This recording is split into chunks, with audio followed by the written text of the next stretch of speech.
The Rolling Stones were formed in London in 1962, with a lineup that eventually came to include some of rock's greatest musicians.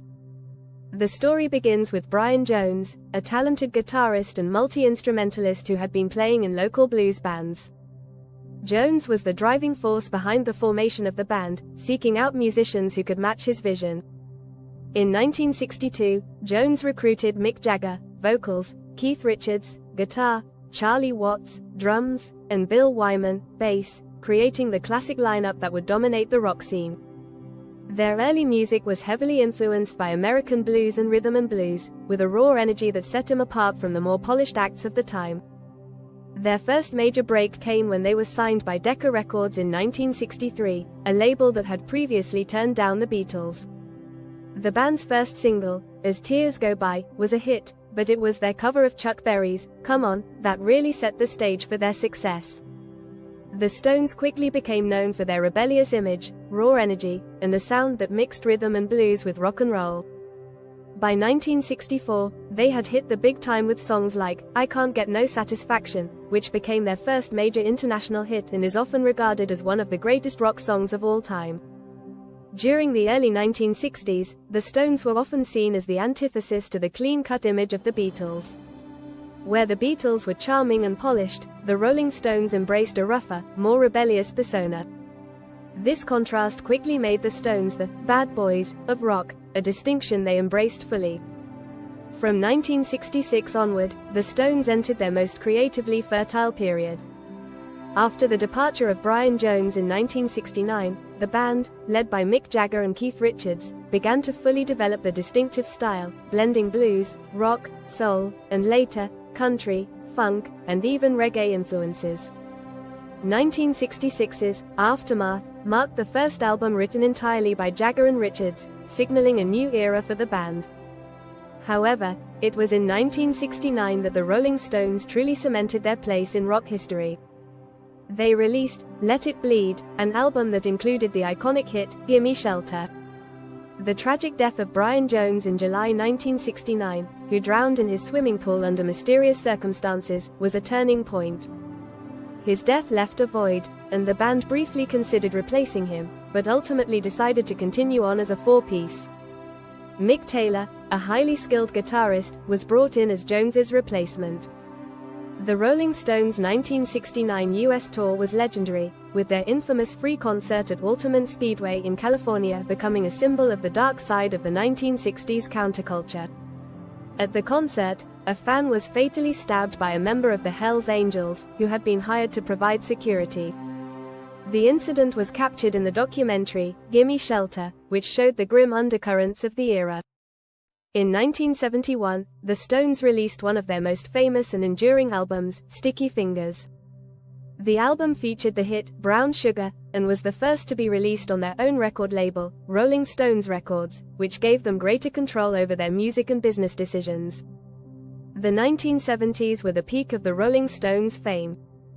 Exile on Main Street, 1972, regarded as one of the greatest albums in rock history, marked a time when the band embraced a more loose, rootsy sound, blending rock, blues, and soul with a raw, almost chaotic energy. This album contained classics like Tumbling Dice and Happy. As the 1980s began, the Rolling Stones faced a changing music landscape. The rise of new wave and punk rock had shifted the focus of the industry, and the band's image and sound began to evolve. The group's 1981 album, Tattoo You, was another massive commercial success, driven by the hit, Start Me Up.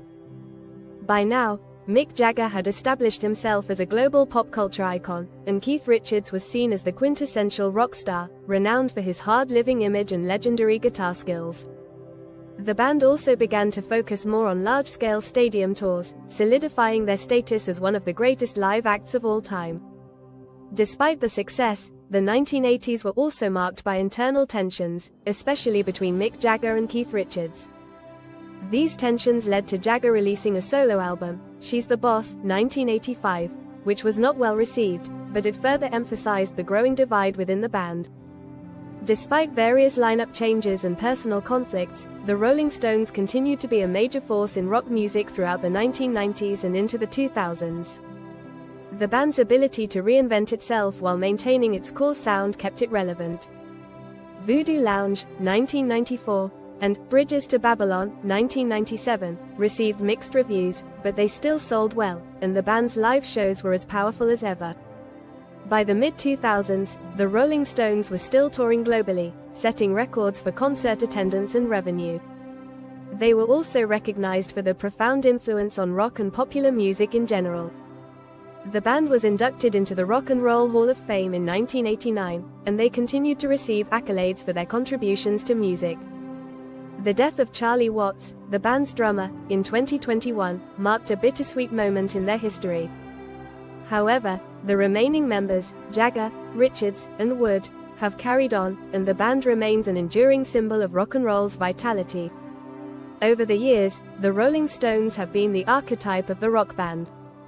Their music, attitude, and cultural influence have left a lasting mark on countless artists across multiple genres. They have been inducted into multiple halls of fame, received numerous Grammy Awards, and sold more than 200 million albums worldwide. Their songwriting partnership of Mick Jagger and Keith Richards is considered one of the greatest in rock history, and their music continues to resonate with new generations of fans. Songs like Paint It, Black, Angie, Sympathy for the Devil, and Jumpin' Jack Flash remain staples in rock radio and continue to be performed during their live shows. Through their ability to push boundaries, experiment with genres, and, perhaps most importantly, maintain a sense of rock and roll rebellion, the Rolling Stones have become more than just a band. They are a cultural institution, a living testament to the power of music to transcend time and place. The Rolling Stones are still active in the 2020s, continuing to tour and record, proving that their relevance in the music world is as strong as ever. Their story is not just one of rock and roll success, but of defying the odds, embracing change, and continuing to innovate as they age. From their humble beginnings in London to their status as global rock icons, the Rolling Stones' legacy is one of musical mastery, cultural influence, and an unshakable commitment to performing live.